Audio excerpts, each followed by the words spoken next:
এক গ্রামে বিশু তার বউ আর ছেলেকে নিয়ে থাকতো। সে গ্রামের মহাজনের চালের গুদামে কাজ করত। মহাজন খুব কম টাকা পারিশ্রমিক দিত। সেই অল্প টাকা দিয়ে কবিতা সুন্দরভাবে তার সংসারটা চালিয়ে নিত। এভাবে তারা সুখে শান্তিতে দিন কাটাতো। হঠাৎই তার ছেলে রাগে খুব অসুস্থ হয়ে পড়ে। ডাক্তারবাবু বলেন অপারেশন করতে হবে, তাতে বেশ কিছু টাকা লাগবে, যা তাদের কাছে ছিল না। অতগুলো টাকা জোগাড় করতেও পারছিল না। কবিতা আর বিশু খুব দুশ্চিন্তায় পড়ে। তুমি ম্যানেজার মশাইয়ের কাছে যাও আর সবকিছু বলো। উনি যদি কিছু টাকা ধার দেন। ঠিক বলেছো গিন্নি, আমি বরং ম্যানেজার মশাইয়ের কাছে যাই। কিছু টাকা যদি ধার পাওয়া যায় তাহলে রাজুর চিকিৎসাটা করতে পারবো। এই বস্তাগুলো ঠিক করে রাখ, একটার গাড় উড়ে একটা রাখিস না, পড়ে যাবে। এই তোরা তাড়াতাড়ি পা চালা, আরো 2 গাড়ি মাল আছে, খালাস করতে হবে। মহাজনের কথা মতো ম্যানেজার বাবু সমস্ত কাজকর্ম করত। তারা গ্রামের মানুষদের গরিবী আর সরলতার সুযোগ নিয়ে কম পারিশ্রমিকে অনেক কাজ করাতো। আর গ্রামের মানুষের হাতে তেমন কোনো কাজ না থাকায় তারা মহাজনের ওই গুদামে কম পারিশ্রমিক নিয়েই কাজ করতে বাধ্য হতো। কম পারিশ্রমিক হলেও তারা তাদের কাজে কোনো রকম খামতি রাখতো না। এতে মহাজনের খুব সুবিধা হতো। বিশু খুব আশা নিয়ে ম্যানেজার বাবুর কাছে আসেন। ম্যানেজার বাবু, আমি খুব বিপদে পড়ে আপনার কাছে এসেছি, আপনার সাহায্য আমার লাগবে। ম্যানেজার বিরক্ত সুরে বলেন, কি হয়েছে বিশু, কি এত সাহায্য লাগবে? সে তার বাড়ির পরিস্থিতি আর তার ছেলের সমস্ত কথা বলে। ম্যানেজার বাবু, আপনি তো সবই শুনলেন। আমার ছেলেটা খুব অসুস্থ। ডাক্তারবাবু বলেছেন অপারেশন করতে হবে, তা অনেকটা খরচা। কতগুলো টাকা খরচা করা আমার সামর্থ্যের মধ্যে নেই। যদি আপনি কর্তামশাইকে বলে আমাকে কিছুটা টাকা পাইয়ে দেওয়ার ব্যবস্থা করেন, আর আমি কাজ করে সমস্ত টাকা শোধ করে দেব। কি বলছিস বিশু, সব সময় টাকা টাকা করিস না। এখন ব্যবসায় ঠিক মতো লাভ হচ্ছে না। এমনিতেই দেখছিস মজুরি দিতে হিমশিম খেয়ে যাচ্ছি। আমি যদি তোকে টাকা দেই তাহলে সবাই এক এক করে এসে তাদের বিপদের কথা জানিয়ে টাকা নিয়ে যাবি। তখন আমি কাকে না বলবো? তুই বরং মহাজনের কাছে যা। যা, এখন গিয়ে কাজ কর। গ্রামের মহাজন হরিলাল ছিল খুব বড় লোক। অনেক টাকা থাকা সত্ত্বেও সে ছিল লোভী আর কৃপণ। সে সারাক্ষণ চিন্তা করে কিভাবে গরিবের মজুরি আরো কমানো যায়। বিশু আসে মহাজনের কাছে। বাবু, আমার ছেলেটা খুব অসুস্থ। ডাক্তার বলেছে চিকিৎসা করতে অনেক টাকা লাগবে। আপনি যদি আমায় কিছু টাকা ধার দেন খুব ভালো হয়। চিন্তা করবেন না, আমি সমস্ত টাকা কাজ করে শোধ করে দেব। বিশুর মুখে এমন কথা শুনে মহাজন সমস্যায় পড়ে যায়। সে কোনোভাবেই চাইছিল না তাকে কোনো রকম সাহায্য করতে। তাই সে ইনিয়ে বিনিয়ে মিথ্যে কথা বলতে থাকে। আরে বিশু, আমি তোকে কি করে টাকা দেব? এই কয়েক মাস হলো ব্যবসাটা ঠিকঠাক চলছে না, ব্যবসাটা লস যাচ্ছে। আমি তোদের মজুরিটাও ঠিক করে দিতে পারছি না। আমি তোকে কোনো রকম সাহায্য করতে পারবো না, তবে এই মাসের মাইনেটা তুই নিয়ে যাস। হরিলালের মুখে একথা শুনে বিশু মনের দুঃখে বাড়ি চলে যায়। পাশের ঘর থেকে সবকিছু শুনছিল মহাজনের বউ। সে ছিল হরিলালের থেকে বিপরীত ধরনের মানুষ। সে ভালোবাসতো তার সামর্থ্য অনুযায়ী গরিবদের সাহায্য করতে। বিশুর বিপদের কথা শুনে সে মহাজনকে বলে, ওগো, তুমি এভাবে মিথ্যে কথা বললে কেন? তোমার তো ব্যবসা ভালোই চলছে, তুমি তো ওকে কিছুটা সাহায্য করতে পারতে। তুমি চুপ করো গিন্নি, তুমি এদেরকে চেনো না। এরা খুব চালাক। ঘরে একটু অসুবিধা হলেই এরা মহাজনের কাছে আসে টাকা ধারের জন্য। আমার কাছে কি টাকার খনি আছে নাকি সবাইকে বিপদে পড়লে টাকা দেব? তুমি এসব বিষয়ে বেশি মাথা ঘামিও না। তুমি ওদের মহাজন, তুমি যদি ওদের বিপদে সাহায্য না করো ওরা কার কাছে যাবে? ওরা যদি তোমার কাজ ছেড়ে দিয়ে শহরে চলে যায় কাজ করতে, তুমি কি করে কাজ চালাবে? আর তুমি যদি ওদের বিপদে ওদেরকে সাহায্য করো, ওরাও তোমার কাজটা ভালোবেসে করবে, আর তোমার কাজটা ওরা কোনোদিনও ছাড়বে না, কারণ ওরা খুব সরল। গিন্নি তো ভুল একটা কথা বলেনি। সত্যি সত্যি ওরা যদি শহরে চলে যায় তাহলে আমি কি করে কাজ চালাবো? আমার কাজটা তো বন্ধ হয়ে যাবে। গিন্নি ঠিকই বলেছে।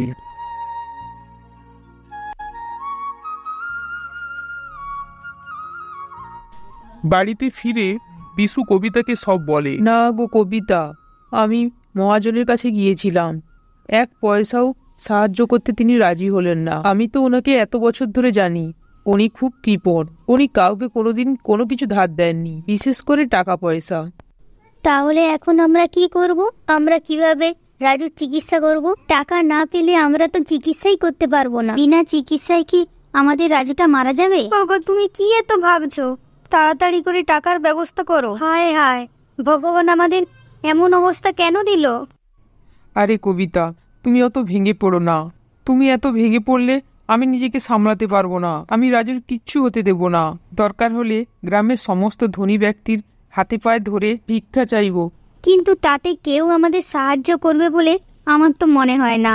চলো আমরা বরং গ্রাম ছেড়ে শহরে চলে যাই। সেখানে গিয়ে আমরা ভিক্ষা করে রাজুর জন্য টাকা জোগাড় করব। কিন্তু পরের দিন সকালে রাজু আরো অসুস্থ হয়ে পড়ে। ডাক্তারবাবু, রাজুর কি হয়েছে? ও কেমন আছে? ও ঠিক হয়ে যাবে তো? দেখুন, আমি তো আপনাকে আগেই বলেছি যত তাড়াতাড়ি পারেন ওর অপারেশনের ব্যবস্থা করুন। কাল পরশুর মধ্যেই ওর অপারেশন না করতে পারলে ওর কিছু একটা হয়ে যেতে পারে, আর দেরি করা ঠিক হবে না। আপনি যত তাড়াতাড়ি সম্ভব টাকার ব্যবস্থা করুন। এই বলে ডাক্তারবাবু সেখান থেকে চলে যায়। বিশু কি করবে খুঁজে পাচ্ছিল না। সে কার কাছে যাবে, কি করবে? কি গো, তুমি দাঁড়িয়ে আছো কেন? বাইরে গিয়ে কিছু একটা ব্যবস্থা করো না। তা না হলে রাজু কিছু বাঁচাতে পারবো না। বিশু চুপচাপ বাড়ি থেকে বেরিয়ে যায়। বিশু এক এক করে সবাইয়ের কাছে টাকা চায়, কিন্তু কেউ টাকা দিতে রাজি হয় না। কেউ কেউ আবার টাকা দেওয়া তো দূরের কথা, বিশুর কথাটাই ঠিক করে শোনে না। বিশু অনেক চেষ্টা করে, সারা দিনেও সে 1 টাকাও জোগাড় করতে পারল না। বাধ্য হয়ে সে ম্যানেজার বাবুর কাছে আসে মাসের টাকা নিতে। ও বিশু, তুমি? ম্যানেজার বাবু, আমাকে এ মাসের টাকাটা দিয়ে দিন। মহাজন বাবু বলেছেন আমাকে আমার টাকাটা দিয়ে নিয়ে নিতে। আরে বিশু, তোমাকে মহাজন বাবু ডেকে পাঠিয়েছেন, তুমি আজই একবার ওনার সঙ্গে দেখা করো। ম্যানেজার বাবুর কথা শুনে বিশু দৌড়ে মহাজন মশাইয়ের কাছে যায়। মহাজন বিশুকে ডেকে বলে, এই নাও বিশু, এই টাকাটা রাখো, এটা তোমাকে ধার হিসেবে দিচ্ছি। এই টাকা দিয়ে তুমি তোমার ছেলের চিকিৎসাটা করাও। আমি তোমার প্রত্যেক মাসের মাইনে থেকে কিছু কিছু টাকা করে কেটে নেব। তুমি যেমন আমার গুদামে কাজ করছিলে সেরকম করবে। হ্যাঁ স্যার, নিশ্চয়ই করব। আপনি আমার যা উপকার করলেন স্বয়ং ভগবান এলেও তা করতে পারতেন। আপনার জন্য আমার ছেলেটা এ যাত্রায় বেঁচে গেল। তারপর বিশু আনন্দের সঙ্গে সেখান থেকে চলে যায়। মহাজন মনে মনে চিন্তা করে, কতদিনই যে আমার টাকাটা ফেরত পাবো কে জানে। গিন্নির কথাটা কি শোনা ঠিক হলো? যাক গে, অত চিন্তা করে লাভ নেই। এদিকে কবিতা অপেক্ষা করতে থাকে বিশুর জন্য। ততক্ষণে বিশুও টাকা নিয়ে দৌড়ে দৌড়ে পৌঁছে যায় কবিতার কাছে, আর কবিতাকে সব কিছু বলে। আমি গ্রামে অনেকের কাছে গিয়েছি, কিন্তু কেউ আমাকে একটা টাকাও ধার দিতে রাজি হলো না। জানো কবিতা, মহাজন আমাদের টাকা দিয়েছে আমার ছেলেকে সুস্থ করার জন্য। কি বলছো তুমি? সত্যি মহাজন আমাদের টাকা দিয়েছে? তুমি তো কালকেও গিয়েছিলে ওনার কাছে, তখন উনি রাজি হলেন না। আজ আবার ডেকে টাকা দিয়েছে? উনি যা কৃপণ মানুষ, তা তুমি কোথাও সই টই করনি তো? বলা যায় না, উনি হয়তো টাকা দিয়ে তোমাকে দিয়ে সই করে নিল আমাদের এই বাড়িটা নেওয়ার জন্য। না গো, আমি কোনো কিছুতেই সই করিনি। উনি এমনিই টাকাটা আমায় দিলেন ধার হিসেবে, আর বলেছে প্রত্যেক মাস আমার মজুরি থেকে কেটে নেবে। ও তাই নাকি? উনি আমার ছেলের জন্য এতগুলো টাকা দিলেন, ভগবান যেন ওনার মঙ্গল করেন। তুমিও ওনার কাজটা খুব ভালোভাবেই করো। সেই টাকা দিয়ে বিশু তার ছেলের অপারেশন করায় আর ছেলেকে সুস্থ করে। শুনুন, আপনার ছেলে এখন বিপদমুক্ত, ওকে এখন বাড়ি নিয়ে যেতে পারেন। তারপর বেশ কয়েকটা দিন কেটে যায়। আজ মহাজনের একমাত্র ছেলে রাহুলের জন্মদিন, তাই মহাজন বাড়িতে ছোটখাটো একটা অনুষ্ঠান রেখেছেন। সেই অনুষ্ঠানে আমন্ত্রিত ছিলেন গ্রামের সব থেকে ধনী ব্যক্তিদের, আর উপস্থিত ছিল রাহুলের সমস্ত বন্ধু বান্ধব। তারা সবাই যে যার মতো করে আনন্দ করছিল। রাহুল ছিল তার বাবার মতন বেশ অহংকারী। সে গরিবদের সামনে হাসি মুখে কথা বললেও সে গ্রামের গরিবদের একদমও পছন্দ করতেন না। তার সমস্ত বন্ধু বান্ধব ছিল বড়লোক, আর মহাজন গিন্নির আবদারে ডাকা হয়েছিল সমস্ত কর্মচারীদের। তাদের খাওয়া দাওয়ার ব্যবস্থা করা হয়েছিল ঘরের বাইরের হলটাতে, আর সেই সব দেখাশোনা করছিল মহাজন গিন্নি। আরে বিশু, তুমি এত দেরি করলে যে? কি তোমার ছেলে ভালো আছে তো? দেখো, বড় অসুখ থেকে উঠলো তো, ওকে একটু দেখে শুনে রাখো। মহাজন গিন্নির কথা শুনে বিশু মনে মনে খুব খুশি হয়। গিন্নি মা, আমার সামর্থ্য অনুযায়ী ছোট বাবুর জন্য এই উপহারটা নিয়ে এসেছি। মহাজন গিন্নি তার ছেলেকে ডাকে। রাহুল খুব বিরক্ত সুরে আসে এবং তার মাকে জিজ্ঞেস করে, কি হয়েছে মা, কেন ডাকলি? ওখানে আমার জন্য বন্ধুরা অপেক্ষা করছে। দেখ দেখ, বিশু তোর জন্য কিছু নিয়ে এসছে। ও তোকে নিজের হাতে দিতে চায়, তাই তো তোকে ডাকলাম। এসবের কি দরকার ছিল? এই বলে রাহুল বিরক্ত হয়ে জিনিসটা নিয়ে নেয়।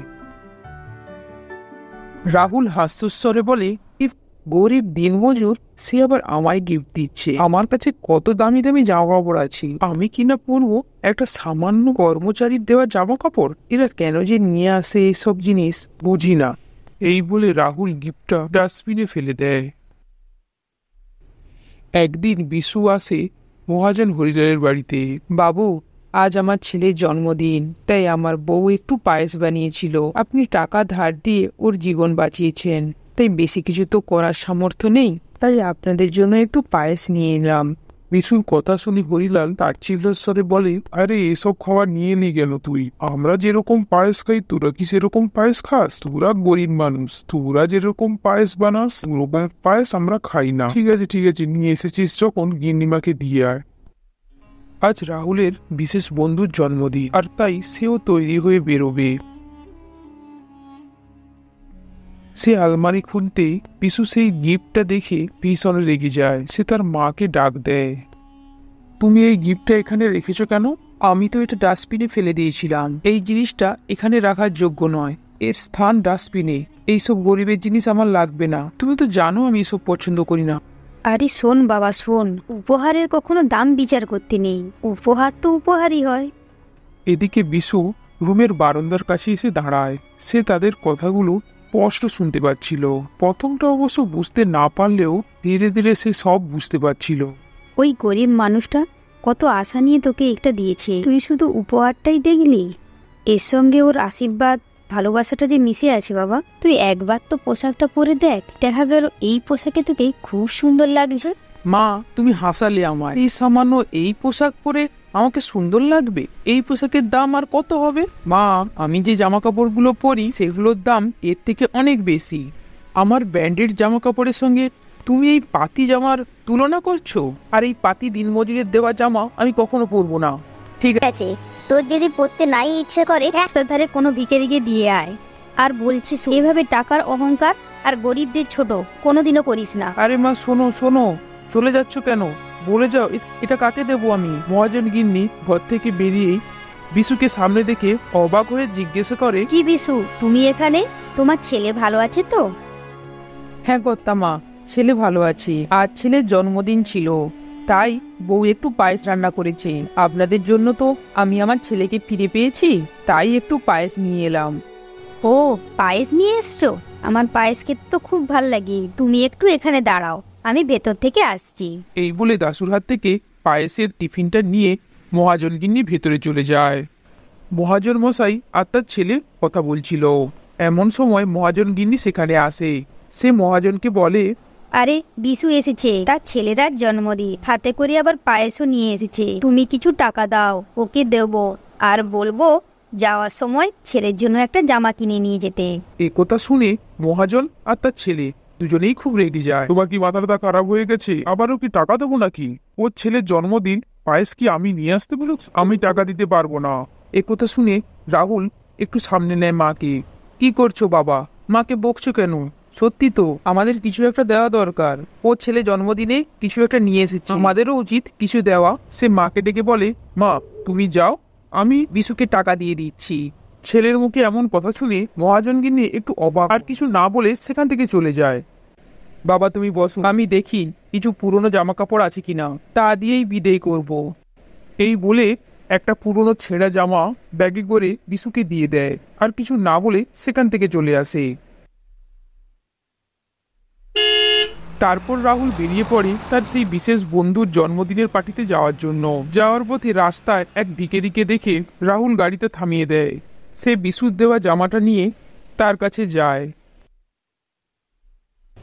এই নাও, তুমি এই জামাটা রাখো, এই জামা তোমার জন্যই বানানো হয়েছে। ভিক্ষুকটি রাহুলের দিকে তাকায়। সে প্যাকেটটা পেয়ে খুব খুশি হয় আর বলে, ভগবান তোমার মঙ্গল করুক বাবা। এমন সময় একটা গাড়ি দ্রুত গতিতে যাওয়ার সময় রাস্তায় জমে থাকা নোংরা জল ছিটকে পড়ে যায় রাহুলের গায়ে, আর তার দামি জামা চোখের নিমিষেই খারাপ হয়ে যায়। রাহুল খুব রেগে যায়। এখন কি করবে সে ভেবে পাচ্ছিল না। জামাটা এতটাই নোংরা হয়ে গেছিল যে যেটা পরে পার্টিতে যাওয়া কোনো রকমই সম্ভব নয়। সে চারপাশে ঘুরে দেখলো, কোনো দোকানদানিও তার চোখে পড়ল না। এমন সময় সে ভিক্ষুকটির কাছে যায় আর তাকে ওই জামাটি দেওয়ার জন্য অনুরোধ করে। শোনো, তুমি ওই জামাটা আমায় দাও, আমার খুব জরুরি একটা জায়গায় যাওয়ার আছে। তা শুনে ভিক্ষুকটি বলে, হ্যাঁ বাবা, নিয়ে যাও, কোনো রকম কোনো অসুবিধা নেই আমার, তুমি তো এটা আমায় দিয়েছিলে। যাও, তুমি তোমার জরুরি কাজটা সেরে আসো। তারপর রাহুল ওই ভিক্ষারীটির কাছ থেকে জামাটা নিয়ে চলে যায়। যাওয়ার সময় সে বলে যায়, আমি কোনোদিন এসে তোমাকে এই জামাটা দিয়ে যাব। এই জামাটাতে আমি অনেক তাচ্ছিল্য করেছি, আর দেখো এটাই আমার আজ সম্মান রক্ষা করবে। এই বলে রাহুল চলে যায়।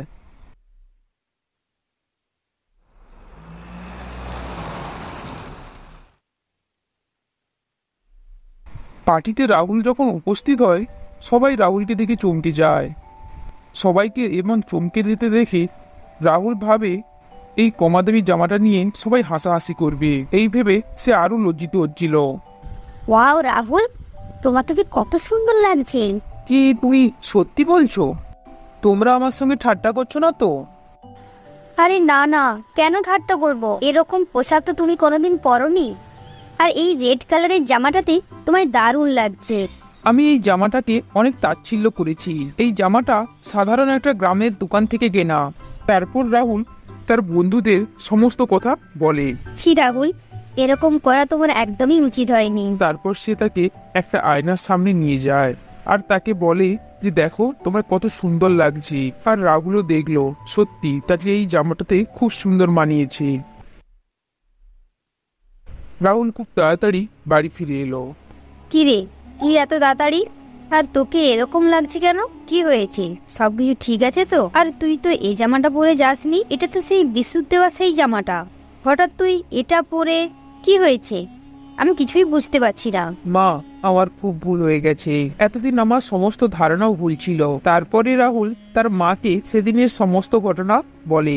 আর সে আরো বলে সে বিশুর ছেলের জন্মদিনে কোনো রকম কোনো ভালো গিফট দেয়নি, দিয়েছে পুরনো একটা ছেঁড়া জামা। এটা শুনে তার মা খুব রেগে যায়। তুই কি রে, তোর লজ্জা করলো না এমন একটা জিনিস দিতে? তারা গরিব হওয়া সত্ত্বেও তারা তোকে এত সুন্দর একটা উপহার দিল। আর তোদের কাছে টাকা পয়সার কোনো অভাব না থাকা সত্ত্বেও এমন একটা উপহার দিলি। আমার খুব ভুল হয়ে গেছে মা, আমি এখনই ওদের বাড়ি যাব আর ওনাদের কাছে সমস্ত রকম ভুলের ক্ষমা চাইব। আমি ওদের থেকে অনেক ছোট, আমি একবার গিয়ে ওদের কাছে ক্ষমা চাইলে ওরা নিশ্চয়ই আমাকে আর ভুল বুঝবে না। তারপর রাহুল তাড়াহুড়ো করে বাড়ি থেকে বেরিয়ে গেল। যাই হোক, ছেলেটা আমার ভুলটা বুঝতে পেরেছে। এদিকে বিশু উপহারটি দেখে খুব কষ্ট পায়, কারণ উপহারটা ছিল একদম গ্রহণযোগ্য নয়।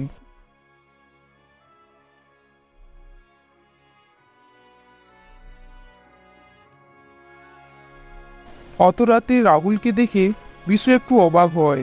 ছোট কর্তা, তুমি এখানে এত রাতে? কি হয়েছে? তোমাদের কিছু দরকার হলে আমাকে ফোন করতে পার, আমি না হলে চলে যেতাম। এটা তো আমাদের দেওয়া ওই জামাটা। হ্যাঁ হ্যাঁ, এটা তোমাদের দেওয়া ওই জামাটা। ছোট্টু কোথায়? ওকে দেখছি না। ওকে একটু ডাকো, ওর জন্য এই গিফটটা নিয়ে এসেছি। তাদের কথা শুনে বিশুর ছেলে বাইরে বেরিয়ে আসে।